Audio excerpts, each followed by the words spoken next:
is going to be a review of AEW WrestleDream 2025. Awesome show. Kind of weird how the show started, though. I saw a little bit of the tailgate, pre-show on HBO Max on Saturday night. I didn't see the whole thing. It didn't seem like the crowd was that hot, like for a lot of the pre-show stuff, but when I watched the main show, it looked like the FTR match kind of went into the main show. So I couldn't believe it. The crowd was incredible. Like at the start of the show, I thought FTR and Jet Speed, the crowd was just red hot here for the opener. So it was almost like a continuation. I didn't see the whole thing, but they showed maybe like 8 or 9 minutes of the match kind of, transitioned into the main show. I think everything here was awesome. Kevin Knight had some great moments. Speedball was great. FTR is doing their thing. Everything was just clicking, man. I think one of the hottest crowds ever, like for an AEW opener. It's just kind of weird how they did this, though. But you end up getting that Ultimate Warrior Rick Rude finish from WrestleMania 5 with Stokely actually holding the leg for the pinfall. So it was a little bit of a deflating of a finish. A lot of the fans, they kind of rejected the finish because it was so good. It was like it was going so well. I think looking back on it, I think it should have been on the main show. I just kind of wish, it had the entrances and it kind of got the proper, placement and promotion that it deserved, because this was really good. I really enjoyed it, but it's kind of tough to rate, though, because I think most people didn't get to see the first couple of minutes. Next up, you had Jamie Hayter and Thekla, which was supposed to be the main opener of the show. I think they put it in the right spot. It didn't really maintain, the hotness and the, overexcitement of the opener. So definitely, I think you could definitely argue that, maybe it could have been cut from the show. I just felt like they lost the crowd at certain times, but there's still a lot to like about it. I thought there was like really, really good interactions from both girls. You even had Lou Thesz's, I think it's his widow or wife or whatever, on the outside. They probably spent way too much time focusing on her. Techla, was acting like a prick to her. And Jamie Hayter was very respectful to her, so that actually played into the match very much, even after the Shivani stuff, where Shivani's actually interviewing her. But it was good, man. It was pretty good. I gotta say, I think Jamie Hayter definitely needed the victory here.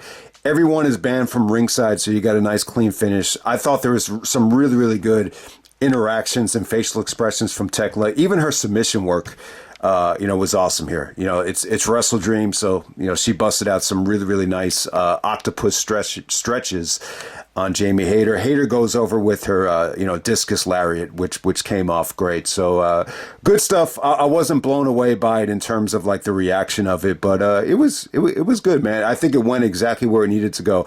I think if this was placed like in the middle of the show, the crowd would have been dead as hell for it.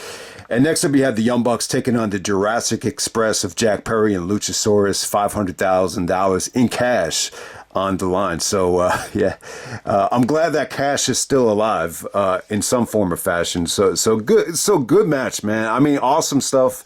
I got to say, if you haven't seen this thing yet, it's one of the best Young Bucks matches in AEW so far. I would definitely say this is Jack Perry's best match ever that I've seen.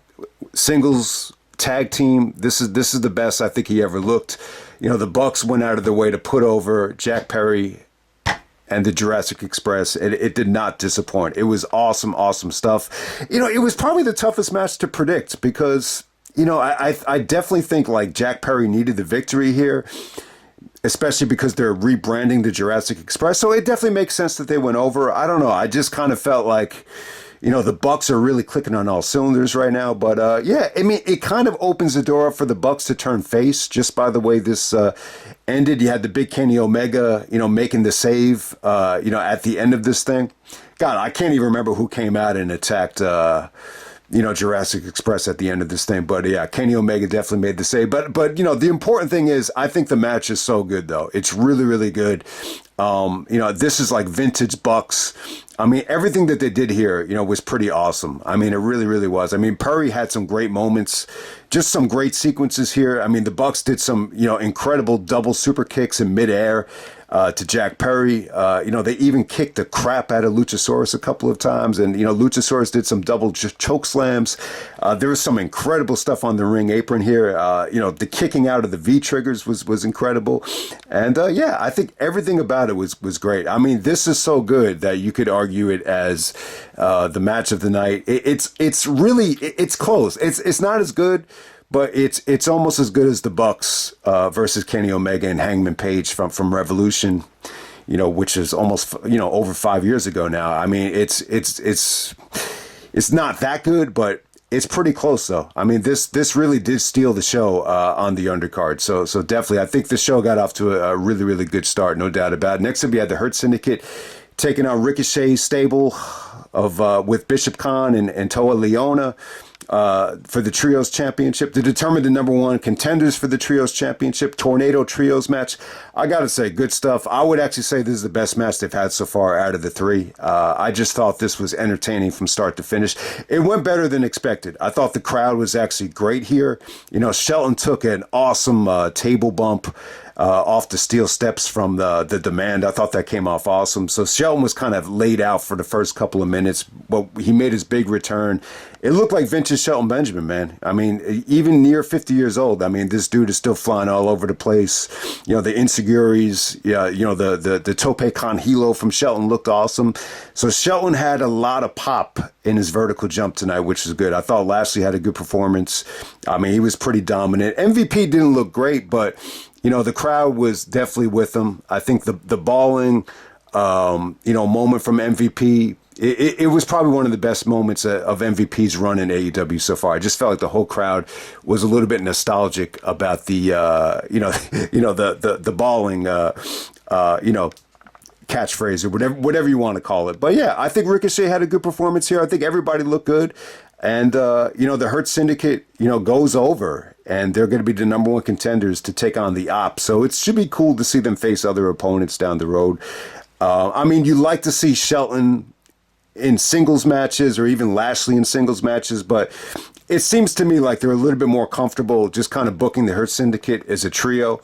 And you have Trios Championships, so it definitely does make sense. Next up, you got to get Kyle Fletcher taking on Mark Briscoe for the AEW TNT Championship. It's actually the fifth match that they had. Man, this got a lot of time. And it was good, man. It was good stuff. So there were moments during the match where, I felt like they lost the crowd a little bit. But there were moments where it was red hot. I thought the beginning was pretty red hot. And then they kind of brought the crowd back to life, towards the end of this thing. But, it kind of went up and down. There was moments where they lost it and they kept on getting it back. So give them credit, very hard hitting match right here. Fletcher, he fought off like a million J drillers, man. He took a J driller on the ring apron. He took another J driller where he looked like he was done.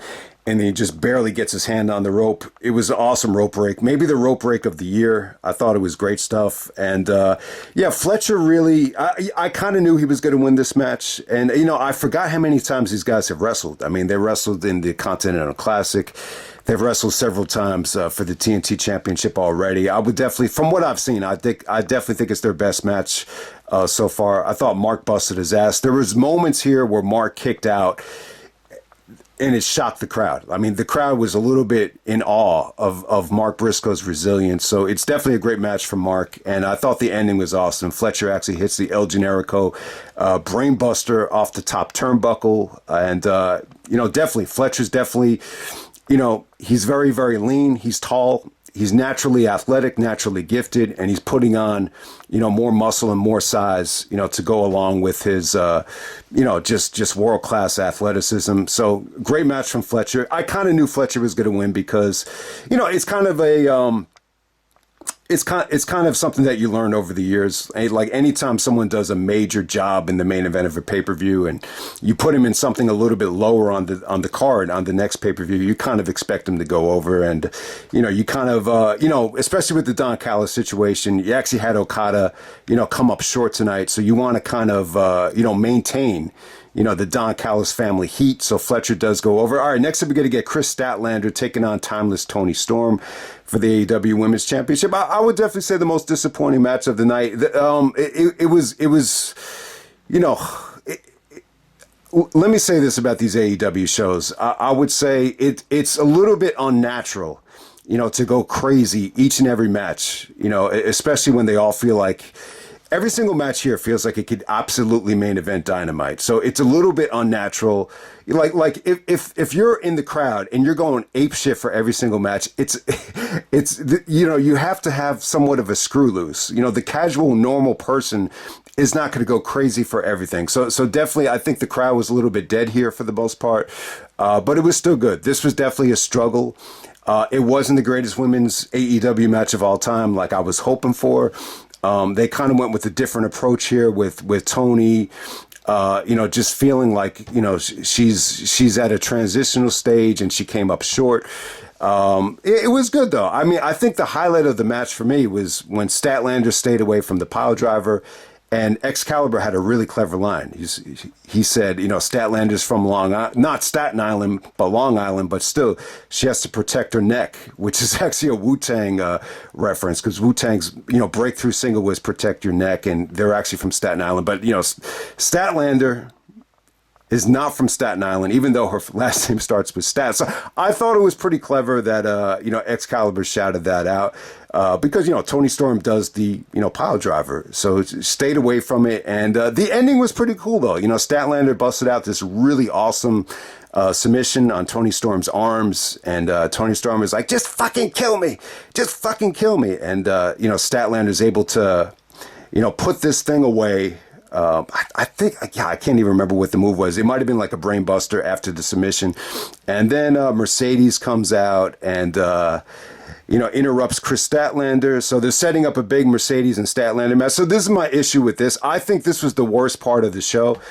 Both matches were still really good. I'm not going to say either match was bad, but I just feel like the whole Mercedes mystery opponent thing, I thought it kind of took away from, what could have been an even better match from Statlander and Storm. I just feel like Statlander and Storm, it felt a little bit rushed, just to kind of transition to the Mercedes segment. So Mercedes takes on Mina Shirakawa. This is a winner-take-all match for the TBS Championship and the ROH TV Interim Championship. So you knew what was going to happen here. I think anytime you see the word interim, I think a light bulb went off, and you could just say to yourself, all right, this is just a chance for Mercedes to add, another championship belt to her, resume or whatever, as this is becoming her gimmick. And she's really running away with it. I mean, I'm trying to think of, is there another wrestler that's collected this many belts? I mean, we saw Denzel in the Bone Collector, and now you got Mercedes as the championship collector. I don't know. I would say that maybe Kenny Omega is the closest one we've ever seen to having like this many championships. Look, it is pretty cool. I think she's running away with it, but for as many championships as she has, she can't call herself the AEW Women's Champion. So it does make sense that, her and Statlander are going to be wrestling at Full Gear, which is actually a rematch, from last year's Full Gear. But, Mina Shirakawa in this match, it wasn't the biggest surprise in the world. I'll say this. I think, the match is a little bit cold. It took a while, to get going here. It definitely dragged at certain points, but towards the end of this thing, I thought Mina really got over. I thought there was just some tremendous kickouts here. There was just some tremendous rope breaks, and Mercedes showed a ton of frustration, a ton of emotions. Some of the most, I would say, psychotic, facial reactions Mercedes has ever gave. Eventually, she was able to hit a backslide out of nowhere, get her foot on the rope, and retain. But good match, though. A good match. I think they really turned things around towards the end. But it's tough, though. It's tough to do these back-to-back matches and have everybody go apeshit about them, especially, with the show feeling long and everything. But we're going to move on to the AEW Tag Team Championship match. We got Brodido, Bandito and Brody King taking on Okda and Takeshita. I think a really, really good match, man. Awesome tag match. I wouldn't say it was as good as the Young Bucks match, but it was pretty damn good, especially considering Bandito is, wrestling through the bad shoulder.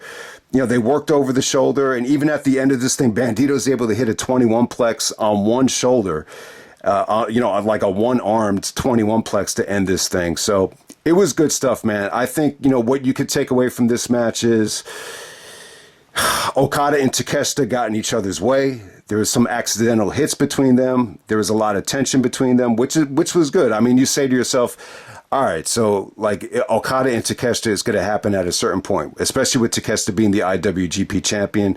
Okada's a little bit, jealous of him. Not necessarily jealous, but he has his eye on him.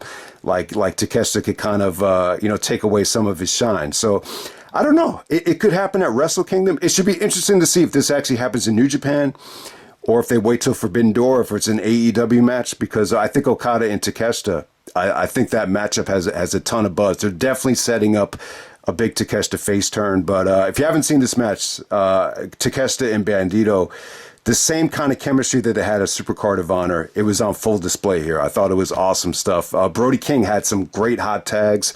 Takeshita had the wheelbarrow suplex on Brody King, which was probably the moment of the match. There was even a quadruple German suplex that was incredible here. So yeah, tons of great stuff here. I definitely think Takeshita and Brodido have unbelievable chemistry. And the end was pretty cool. I really thought Okada was just not going to get pinned here. I said to myself, there's no way Takeshita could take the pinfall because he just won the IWGP championship, so that can't happen. But I was just like, man, Okada rarely ever gets pinned. So I thought maybe he would win this thing by himself, but ending was awesome. Brody actually takes out Takeshita with a torpedo, through the ropes, and then all of a sudden, Brodido hits the one-armed 21 plex on Okada to get this thing done. So, Don Callis is trying to act like he's basically pissed after the match that Okada and Takeshita didn't get along. But it was great stuff. Great tag match. It's hard to pick what was the better tag match. I thought they were both excellent.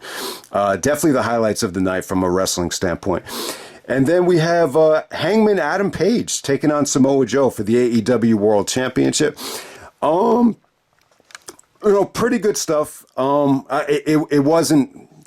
It didn't blow away my expectations. I think there was good chemistry here. I think the crowd was pretty good towards the end of this thing. If you notice, a lot of people were standing up during the finishing stretch. There was some really good stuff with Joe, staying away from the big moonsault, and eventually Hangman actually, transitioned and was able to hit a moonsault into the ring. So it was good improvising from him. I thought that was one of the highlights of the match. Hangman really did a good job of fighting off with the Chiquita clutch to avoid, passing out. So, everything here was good, man. I mean, Joe kicks out of the Deadeye. But eventually Hangman just goes for 3 buckshot lariats to pin Joe. And it almost looked like Joe was just kind of there just to, a little bit past his prime, just like a passing of the torch to Hangman. That's how it kind of ended. Then all of a sudden, this is why you can't go to the bathroom on AEW shows. As I'm in the bathroom, I hear the ops come out and I hear a big turn and beatdown on Hangman Page. So Joe turns heel. He lays out Hangman with the muscle buster on the chair. Even Shibata, first time ever as a heel in AEW, is there, and they clock Hangman with the belt. So a nice little heel turn for Samoa Joe. I think Joe, it feels like Joe's been a babyface way too much in his career. Even when you go back to the early days of Ring of Honor when he's feuding with Punk, Joe is a face at that time. So, but yeah, this is really a throwback, to 2005 Samoa Joe in TNA when he turned on Daniels in the Elimination X match and laid out Daniels. That's what it kind of reminded me of. So it definitely looks like they're going to do Joe and Hangman once again with Joe as a monster heel. So thumbs up there. But yeah, I think the match was good. But they were obviously kind of holding back because of the big heel turn. For Joe, I thought there might be a possibility that you might have Hobbs actually turn on Joe here. I thought maybe you go in that direction, but they went the opposite way with, the ops just turning full-blown heel. So there we go with that. But a good match, but I would definitely say, for AEW standards, it was just pretty good. It wasn't one of the better, AEW championship matches of the year, but it was all about just kind of, getting Joe up to that next level as a heel. And then the main event, Jon Moxley, Darby Allin, I Quit match. I'm going to say the match of the night. Awesome stuff right here. You know what? because Danielson was not on commentary here, I said to myself, all right, so he probably is going to interfere in the main event. They go the opposite way. Instead of Danielson interfering, it's actually Sting that makes the big rescue. The lights go out, and awesome moment for Sting. One of the best Sting moments ever. I just thought it was very, very well done. But before you even get to that thing, I thought Darby and Moxley, was pretty damn awesome. You saw some very, very unique things that you never seen before. They actually brought, I don't want to say they brought an aquarium into the ring, but it looked like they brought out a fish tank, and Moxley tried to drown Darby in the fish tank, and he was trying to get Darby to say, "I quit," and he just never quit. The fans loved it. They were chanting, "This is awesome," just for something that easily could have been out of a movie. So it was pretty well done. I mean, it was awesome. I thought the whole Death Riders idea, I feel like it really paid dividends in this match, especially by the way they used Pac and Claudio.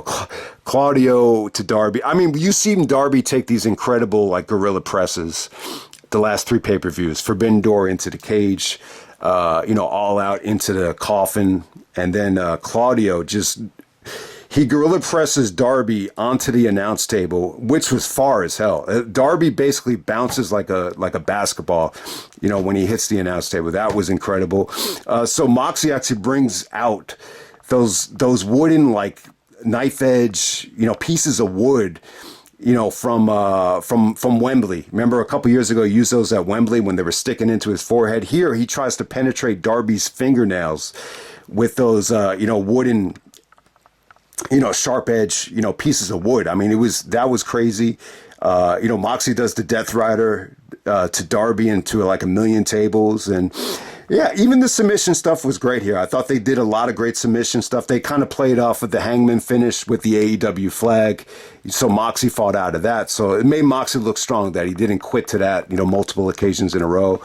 But yeah, I mean, the Sting appearance was awesome. Just the way he demolished the fish tank. You had glass all over the floor. You had the ring was filled with water. He gave Darby the baseball bat, and then, Darby does a million coffin drops, and then that sets up the big sharpshooter. So Moxley actually says, "I quit" to the sharpshooter, believe it or not. But it was an awesome moment.